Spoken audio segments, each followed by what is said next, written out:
subhanahu wa ta'ala amma yusrikun. Allahu akbar. Qiyamati was samawatu. Kalau kaum intelektual sekalian, wow, gila. Luar binasa. Guys, bagaimana tanggapan Anda dengan video barusan? Bagaimana tanggapan Anda dengan orang yang ngaji di pesawat? Jadi kalau saya perhatikan, ada banyak warga Konoha itu yang melakukan ritual-ritual ibadah, kemudian melakukan seremonial ibadah itu di tempat umum. Ada banyak orang yang ngaji di tempat umum. Boleh-boleh aja ngaji, nggak jadi masalah ya. Nggak ada yang mempersekusi juga gitu ya. Nggak ada yang bubarin juga gitu ya. Ya kan namanya mayoritas ya kan. Suka-suka gue gitu. Makanya mayoritas itu nggak mau minoritas. Karena apa? Karena hal-hal seperti ini. Ya kalau mereka minoritas ya nggak bakal berani gitu. Kenapa? Agak maksa ya. Sebut saja agak maksa ya. Kenapa disebut dengan agak maksa? Karena suka maksa gitu ya, maksain ngaji di pesawat, maksain agamanya yang paling wow ya, maksain agamanya tetap mayoritas ya, maksain agama yang paling rasional, paling masuk akal ya, paling logis ya, paling logika gitu. Padahal yang namanya agama itu kan keyakinan. Saya tuh heran banget ya kalau ada orang yang mengatakan agama gue yang paling logis gitu. Kalau kita bicara tentang logis ya, kalau kita bicara tentang ilmiah, empiris gitu ya, banyak tuh warga Konoha yang mengatakan, oh di kitab suci gue itu ya ada penemuan-penemuan ilmiah. Ya dari dulu ya, sebelum Isaac Newton menemukan gravitasi, sudah ada tuh ya di kitab suci kita gitu ya. Agama kita tuh paling empiris, paling masuk akal, paling logis gitu ya, paling ilmiah. Nah, ini kan ketololan dalam berpikir gitu. Kenapa saya mengatakan ini ketololan dalam berpikir? Karena gini, agama itu kan keyakinan. Nah, definisi dari keyakinan itu kita menganggap benar, menganggap sesuatu itu masuk akal, tapi tidak bisa dibuktikan secara ilmiah. Tidak bisa dibuktikan secara langsung. Itu definisi daripada keyakinan. Ya, agama itu kan keyakinan. Jadi bagaimana mungkin kita mengatakan bahwa agama kita itu yang paling ilmiah, yang paling luar biasa ya, padahal ya, itu tidak bisa dibuktikan secara ilmiah. Bagaimana dengan ayat-ayat dalam kitab suci ya, katanya ya di kitab suci kita udah ada tuh ya penemuan pokoknya semuanya gitu ya, alam semesta ya, semuanya gitu. Apakah itu benar dijelaskan di kitab suci? Enggak. Itu penafsiran. Penafsirannya juga dipaksa-paksain gitu ya. Nggak ada tuh ya misalnya nih ya, katakanlah ya penemuan gravitasi. Oh gravitasi seperti ini ya, dijelaskan secara rinci, ada rumusnya gitu. Nggak ada. Itu penafsiran, itu dipaksa-paksain. Lagian kalau kitab suci itu disama-samakan dengan kitab sains. Nah ini menurut saya pribadi pemikiran yang sangat-sangat tolol sekali ya. Gini ya guys, sains itu kan berubah ya. Dulu orang berpikir bahwa yang mengelilingi bumi itu adalah matahari, ya kan? Sementara yang mengelilingi matahari adalah bumi kan? Itu pada faktanya kan. Dulu ada tuh ya penelitian yang mengatakan bahwa yang mengelilingi bumi itu adalah matahari. Bumi adalah pusat gravitasi gitu. Padahal itu kan salah, itu kan sains. Nah, kalau misalnya nih ya, ada data yang mengatakan, ya, atau misalnya nih di kitab suci kita, misalnya ada yang mengatakan, ya, bahwa sumber daripada gravitasi alam semesta ini adalah bumi, ya, yang mengelilingi bumi itu adalah matahari misalnya. Ada dalam kitab suci kita. Tiba-tiba ada penemuan 100 tahun lagi misalnya. Oh, ternyata salah, ya, yang mengelilingi matahari itu adalah bumi gitu. Lalu gimana? Apakah kita ganti gitu ya, isi kitab suci kita? Kan gak masuk akal. Sains itu kan berubah. Dari hari ke hari itu sains itu berubah. Tanpa kita sadari. Ada penemuan baru, ya penemuan lama dipatahkan. Lalu bagaimana dengan kitab suci? Kalau misalnya ada penemuan baru ya, kita sudah terlampau mengklaim bahwa di kitab suci kita itu ada penemuan sains misalnya, ilmiah misalnya. Lalu kalau ada penemuan baru lagi, gimana coba? Masa diedit lagi, dicoret lagi. Jadi kalau ada orang yang mengatakan, oh itu ada hubungannya dengan kitab suci kita. Oh, sudah ada kitab suci kita, ada penemuan sains. Oh, kita ada kitab suci kita. Itu maksud pribadi itu kebodohan dalam berpikir gitu ya. nggak masuk akal menurut saya pribadi ya. Itu ketololan dalam berpikir menurut saya pribadi. Sama halnya dengan kejadian yang baru-baru ini lagi viral di media sosial. Kenapa bisa seperti itu? Padahal pada faktanya, dan ini jarang dibongkar guys, menurut keyakinan daripada Pak Bambang Nursena, Pak Bambang Nursena mengatakan, mengaji itu bukan budaya Islam, tapi budaya Buddha. Itu menurut keyakinan daripada Pak Bambang Nursena ya. Jadi kalau mau marah jangan marah saya, marah sama Pak Bambang Nursena. Nah, yang jadi pertanyaan, kenapa warga Konoha itu menganggap bahwa mengaji itu adalah budaya Islam? Apa alasannya? Apakah karena warga Konoha itu malas membaca? Apakah warga Konoha itu malas mikir gitu? Kemudian kenapa ada pengajian di pesawat? Dan yang lebih mengejutkan lagi, ternyata setelah saya baca komentar-komentar di media sosial, tahu apa komentarnya? Komentarnya negatif semua. Nggak ada yang mendukung. Ada yang mengatakan kampungan, ada yang mengatakan gua malu gitu ya, ada yang mengatakan kayaknya akan banyak murtad deh ya. Ada yang mengatakan seperti itu, banyak komentar-komentar di media sosial. Nah, yang jadi pertanyaan, kenapa hal-hal seperti ini terus terjadi? Apakah ini sebenarnya melanggar hukum? Apakah ini sebenarnya nggak boleh? Saya akan bongkar di video ini sampai ke akar-akarnya. Dan ada satu fakta menarik yang jarang dibongkar seputar melakukan ritual ibadah di tempat umum. Apa itu? Jadi pada faktanya adalah ternyata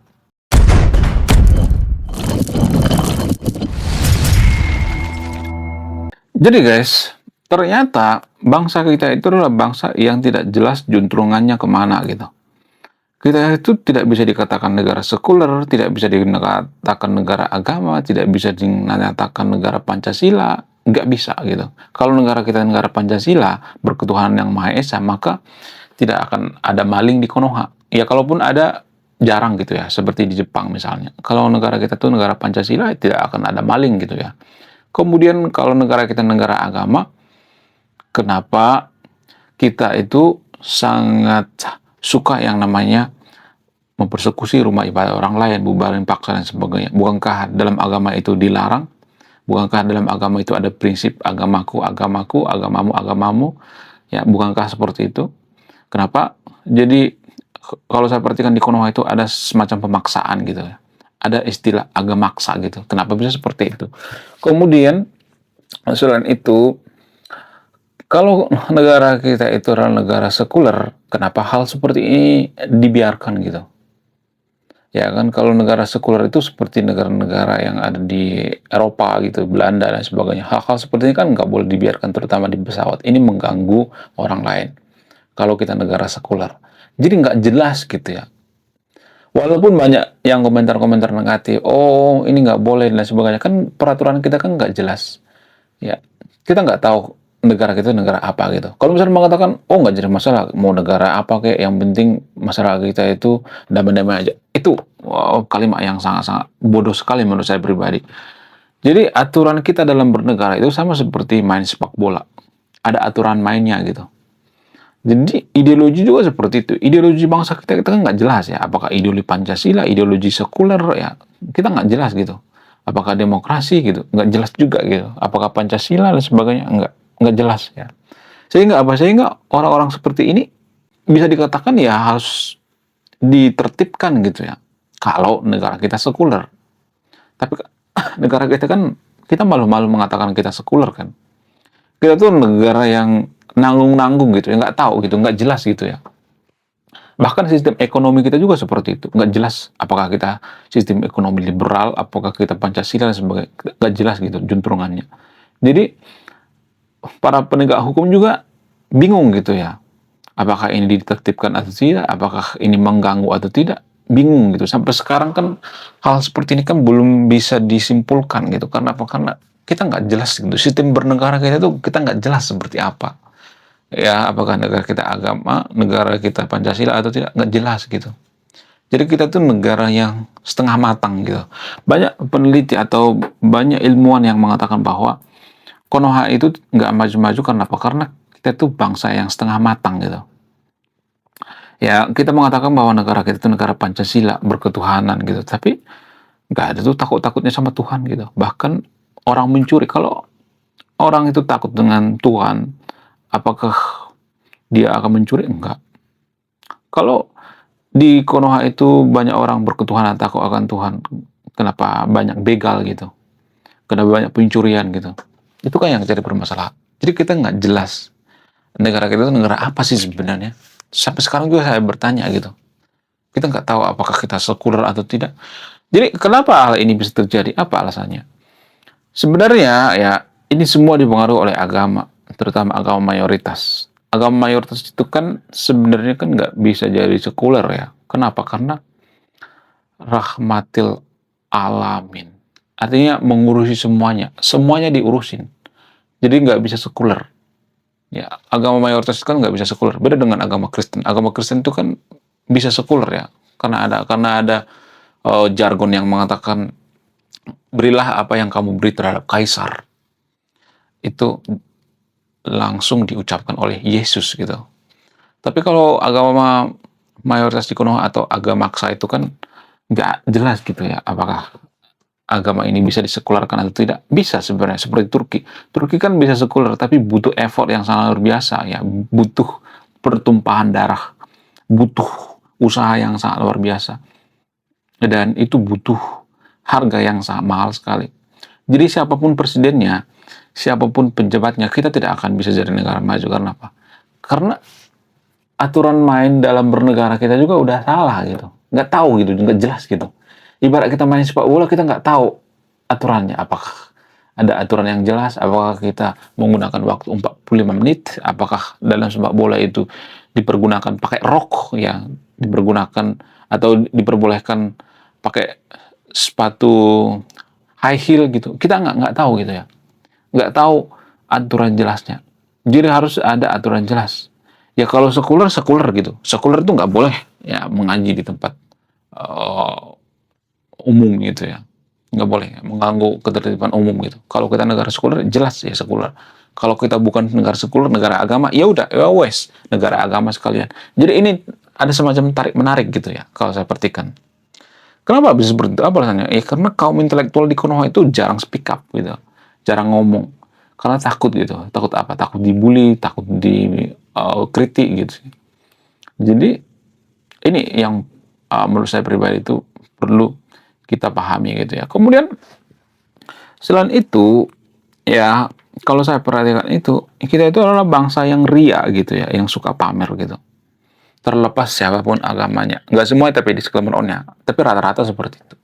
Kita menunjukkan ibadah ke orang lain itu ya seolah-olah kita itu menganggap bahwa kita yang paling soleh, yang paling wow gitu. Padahal ini konyol sekali, sangat konyol gitu. Kenapa saya mengatakan seperti itu? Apa alasannya?